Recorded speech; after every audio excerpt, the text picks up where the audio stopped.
C'est la parole véridique qui sanctifie. C'est pourquoi n'aimez pas écouter des prédicateurs qui flattent et qui disent toujours des choses que vous voulez. Dimanche passé, je t'ai dit des choses que tu as aimées. Je sais que tu as aimé ma prédication du dimanche. Et je sais que celle de ce matin est piquante. Je sais qu'elle est piquante. Mais j'allais dire je m'en fous, mais j'arrête de dire je m'en fous. Je m'en balance alors. Ne fuis pas cette église à cause des prédications du pasteur. Si tu es deuxième femme, et je prêche contre les deuxièmes femmes, pourquoi tu es fâché? Dis-moi un peu, on va un peu causer nous deux. Si tu viens un dimanche ici, tu es la deuxième femme de quelqu'un. Je me lève là, j'ai dit, abandonne le mari d'autrui, cherche ton propre mari. Où est le mal, vraiment, ma sœur? Si toi tu étais la première femme, tu n'aimerais pas de telles prédications? Si ta fille avait une mbanda, tu n'aimerais pas de telles prédications? Pourquoi tu n'aimes pas de telles prédications? Parce que tu ne veux pas la sainteté, tu veux la bénédiction, tu veux la nouvelle saison, mais tu ne veux pas la sainteté. Mais sans la sainteté, il n'y a pas de nouvelle saison. Sans la sainteté, il n'y a pas de paradis. Sans la sainteté, il n'y a pas le ciel. Tu viens ici dimanche, je te dis ne vole pas au travail. Pourquoi tu es fâché?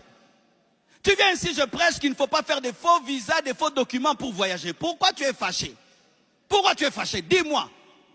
C'est comme si tu vas au lavage à sec, mais tu ne veux pas qu'on lave l'habit. Ça, c'est le lavage à sec de Dieu. Vous êtes venus avec des vêtements sales. D'autres, c'est trop sale. Il faut utiliser beaucoup de détergents. Beaucoup de détergents. Toi, beaucoup de détergents. Beaucoup de détergents. Pourquoi tu es fâché? Pourquoi voulez-vous qu'à l'église, dès janvier à décembre, on vous dise Dieu te bénira, Dieu te bénira? Est-ce que dans la Bible, il n'y a que Dieu te bénira? Est-ce que dans la Bible, il n'y a que Dieu te bénira? Est-ce que dans la Bible, il n'y a que Dieu te bénira? Tu es en train d'attendre la fin de la prédication pour rentrer à la maison. Maintenant, qu'est-ce que tu es venu faire à l'église?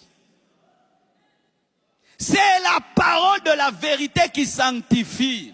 C'est l'eau propre qui rend propre. C'est l'eau propre qui rend propre. C'est l'eau propre qui rend propre. L'eau sale ne rend pas propre. La vérité, c'est que tu as besoin de repentance. La vérité, c'est que tu pries bien, tu jeûnes bien, mais tu ne crains pas Dieu. Tu ne crains pas Dieu. Tu ne crains pas Dieu. La parole sanctifie. Quand tu écoutes souvent la parole de la sainteté, ça sanctifie. N'est-ce pas que des fois quand tu veux pécher, mes prédications reviennent? Tu entends ma voix dans tes oreilles, tu entends et puis tu me hais, tu me hais, et tu me hais, et tu regrettes même de m'avoir écouté. Vrai ou faux?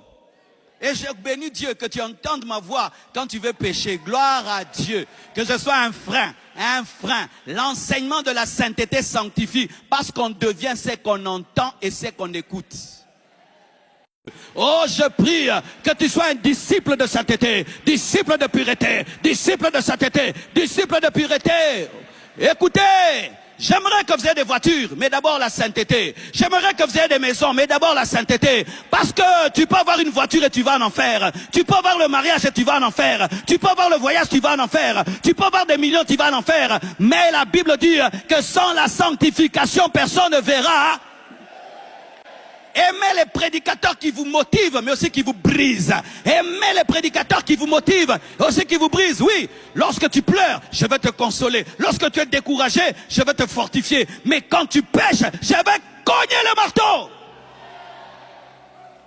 Alléluia. C'est pourquoi même quand vous lisez la Bible, ne lisez pas que des versets que vous aimez.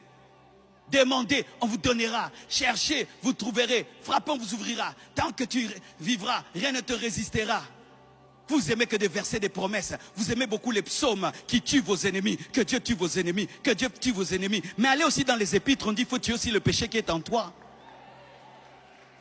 Quand vous regardez les affiches, vous regardez les thèmes, comme on regarde les films. Ah, ce film, je n'aime pas. Oh, Tarzan, là-bas, non. Ah ça ouais, j'aime. Et la prédication, la pureté. Ah non, non, non. Qui va prêcher Marcelo? Jamais, jamais. Là, comment Dieu peut ouvrir ton quatrième œil? Ça je veux venir, qu'on ouvre mes quatre œils. Que ton œil s'ouvre. Tu es un impudique, tu es un masturbateur, tu es un pornographe, tu es un voleur, que tes yeux s'ouvrent, que tes yeux s'ouvrent sur tes péchés. N'ayez pas de préférence dans la Bible. Consommez toute la parole de Genèse, Apocalypse. Consommez toute la Bible de Genèse, Apocalypse. Dites amen à toute la parole de Genèse, Apocalypse. Quand Dieu t'encourage, amen. Quand Dieu te frappe, amen. Quand Dieu te console, amen. Quand Dieu te brise, amen. Aimez toute la parole. Je suis un prédicateur d'équilibre. D'équilibre. D'équilibre. D'équilibre. Sinon, vous allez prier et vous irez en enfer.